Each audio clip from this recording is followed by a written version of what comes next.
जिसके पास न विद्या है, न कोई गुण है, न धन है और न कोई सहारा देने वाला है, वो जिसकी तरफ देखता है सब ठोकर मार देते हैं। हर जगह धक्का, कोई सहारा देने वाला नहीं, उसके पास कुछ नहीं, कोई अगर उसकी तरफ से निकलना चाहो तो हटकर दूर खड़ा हो जाएगा, कहीं कुछ मांग न ले, कहीं कुछ कह न दे। ऐसा बहुत ध्यान से सुनोगे तो आनंद आ जाएगा। अब तुम्हारा सुधार होना प्रभु की जिम्मेवारी है, तुम्हारा कर्तव्य नहीं रह गया अपना सुधार करना। तभी तो आश्चर्य होता है कि कल तक तो ये ऐसा, आज ऐसा कैसे हो सकता है, कल हमने देखा ऐसा और आज कैसे ऐसा। अरे एक क्षण में, ये बहुत बढ़िया बात है। भगवान कृपा करें और हमें हर जगह से ठोकर मिले। ये बात विषयी पुरुष की समझ में नहीं आएगी। कोई हमें आदर न दे, कोई हमें अपना कहने वाला ना हो तो हमारा मन भाग पड़ेगा गोविंद की तरफ, क्योंकि ये बिना सहारा लिए चल नहीं सकता।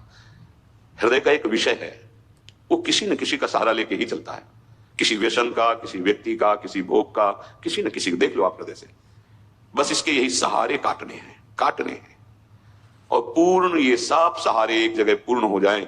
भगवान का सहारा, लाडली जी का सहारा, जिसके पास न विद्या है, न कोई गुण है, न धन है और न कोई सहारा देने वाला है, वो जिसकी तरफ देखता है सब ठोकर मार देते हैं। सबने जिसको त्याग दिया है,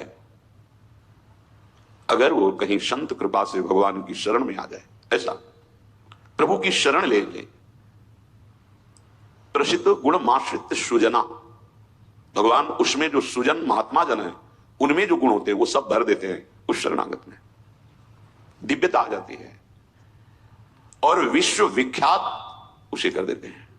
ये भगवान का शरणम यम ते भी प्रसिद्ध गुणमाश्रित सुजना विमुक्तास्तम। जो बिल्कुल गुणहीन था, धनहीन था, विद्याहीन था, सब ठोकर मारते थे, कोई सहारा देने वाला नहीं था। ये सब इस मानो ये हमारे ही जीवन की बात कही जा रही है। हम सब, अगर आप भ्रम से मान रहे हैं कि आप में कुछ, अपने तो इस जीवन जो लिखा है वही जीवन था, कुछ नहीं, किसी योग्य नहीं, तो क्या करें। जब भगवान की वो शरण में आया तो सारे वो गुण भर दिए भगवान ने जो एक दिव्य महात्मा में होते हैं। और क्या किया, उसे विश्व विख्यात कर दिया। और क्या किया, बोले विमुक्तास्तम, जो जीवन मुक्त महापुरुषों की स्थिति, वो स्थिति प्रदान कर दी, किसी अन्य साधन से नहीं, एकमात्र शरणागति से। ऐसे हैं हमारे भगवान श्री कृष्ण, मैं प्रणाम करता हूं। वंदे यदुपति महम कृष्ण ममलम। निर्मल बना करके जीवन मुक्त परमहंसों की स्थिति प्रदान भगवान को देने में कोई दुर्लभ बात है क्या। शरणागति, मत भटको इधर उधर। शरणागति बहुत जोर का विषय है, ये समझना है। भगवान कहते हैं क्या करना है, क्या नहीं करना है, अब तुम्हारे ऊपर ये भार नहीं रहा। बहुत ध्यान से सुनोगे तो आनंद आ जाएगा। तुम्हें ये बात कोई समझाएगा भी तो नहीं समझ में आएगी कि तुम्हारा कल्याण नहीं होने वाला। अरे ऐसा ऐसा करे तब जीवन मुक्त होता है, आपको विश्वास नहीं मानना, यहां बात सुनो, उसको बैठा लो। क्या करना है, क्या नहीं करना है, ये तुम्हारी जिम्मेवारी खत्म। अब वो क्या कराना है, कहां पहुंचाना है, ये जिम्मेवारी प्रभु की हो गई, क्योंकि आप शरणागत हैं। बिल्कुल बैठा लेना हृदय में, कभी डरना नहीं, कभी संशय मत करना। बहुत सुंदर मनन की हुई बात कह रहे हैं। स्वयं भगवान के शरणागत हो जाना संपूर्ण साधनों का फल है, सार है। तो शरणागति को समझना आगे पूरे विवरण में आएगा, विस्तृत रूप से है कि क्या शरणागति का स्वरूप है। शरणागत हो जाना प्रभु के संपूर्ण साधनों का फल है, सार है। जैसे भक्ति के 9 विशेष स्वरूप हैं, श्रवणम, कीर्तनम, स्मरणम, विष्णुपाद सेवनम, अर्चनम, वंदनम, दास्यम, सख्य। पर ये जो 9वां है, ये अष्ट भक्ति का फल है, आत्मसमर्पण, आत्मनिवेदनम, आत्मसमर्पण। अपने आप को प्रभु के हवाले कर देना, अंदर से, हृदय से। आप देखो ऐसा वो परिस्थिति पैदा कर देते हैं या ऐसा ज्ञान दे देते हैं, दोनों बातें हुई। पूर्ण समर्पण तभी होता है जब अशरण हो जाता है। हर जगह धक्का, कोई सहारा देने वाला नहीं, उसके पास कुछ नहीं, कोई अगर उसकी तरफ से निकलना चाहो तो हटकर दूर खड़ा हो जाएगा, कहीं कुछ मांग न ले, कहीं कुछ कह न दे। ऐसा तिरस्कृत, उसे विश्ववंदनीय बना देते भगवान। पक्का केवल शरणागति बहुत बड़ा स्वरूप है शरणागति का। ये संपूर्ण साधनों का सार है। शरणागत भक्त को अपने कल्याण के लिए कुछ भी करना शेष नहीं रहता। सुनते जाना। जैसे पतिव्रता शरीर श्रृंगार करती है पति के लिए, पूरे ग्रह की टहल करती है पति सुख के लिए, उसकी एक एक चेष्टा केवल अपने पति के लिए होती है। यहां तक कि वो पूरे कुटुंब का, पुत्र पुत्री सबका पालन पोषण केवल पति प्रसन्नता के लिए करती है।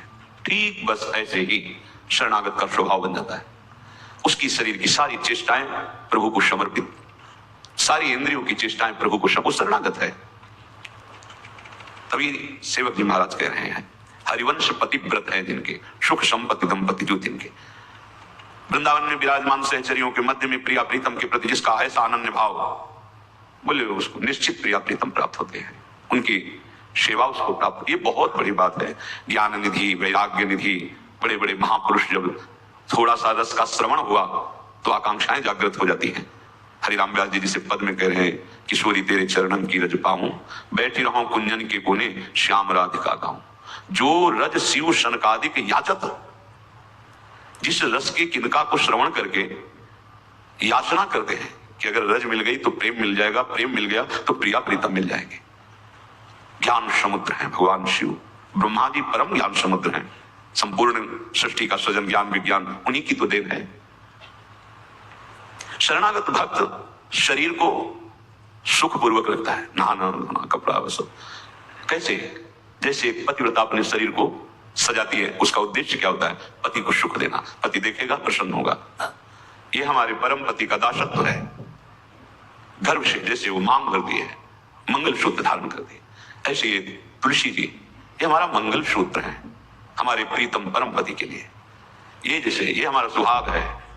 अरे किसी के एक प्रीतम होते हैं तो ठसक में घूमती, हमारे तो दो दो प्रीतम, प्रिया और प्रीतम दोनों, विहरत दो प्रीतम कुंज, ये हमारे दो है। उस शरीर को लेकर के कि जैसे कोई बाहर ही देखे पोशाक धारण की हुई है, खुशबू आ रही है उसके शरीर से, इत्र लगा हुआ है स्वामिनी की प्रसादी और पान पाए हुए स्वामिनी का पान प्रसाद। जैसे हम पात्र मार्जन करके श्री जी की सेवा में लगाते हैं, अब ये शरीर श्री जी की सेवा का पात्र है। मैं करके भोगों में उतारना निंदनीय है, त्याज्य है, लेकिन श्री जी को समर्पित ये शरीर चाहे गृहस्थ हो चाहे विरक्त, अब वो उसी तरह से प्यार दुलार लायक है जैसे हम ताम्र पात्र को मार्जन करके पवित्र स्थान में ऊंचे पे रखते हैं। क्यों? क्योंकि श्री जी की सेवा में आएगा तो ये श्री जी की सेवा पात्र हो गया। शरणागत का चिंतन कैसा होता है?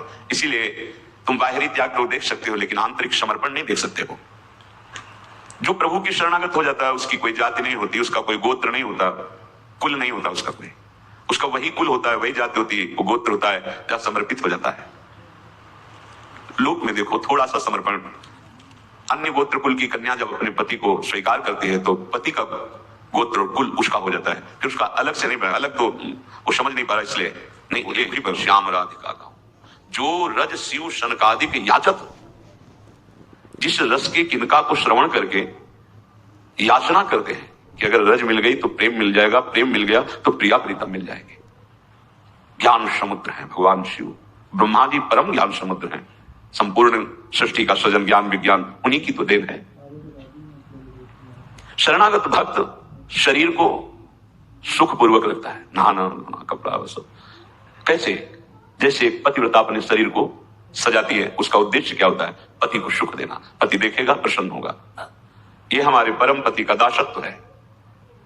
गर्भ से जैसे वो मांग भरती है, मंगल सूत्र धारण करती है, ऐसे ये तुलसी जी ये हमारा मंगल सूत्र है हमारे प्रीतम परम पति के लिए। ये जैसे ये हमारा सुहाग है।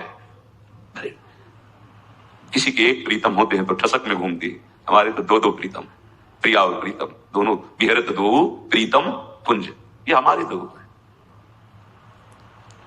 उस शरीर को लेकर के कि जैसे कोई बाहर ही देखे पोशाक धारण की हुई है, खुशबू आ रही है उसके शरीर से, इत्र लगा हुआ है स्वामिनी की प्रसादी और पान पाए हुए स्वामिनी का पान प्रसाद।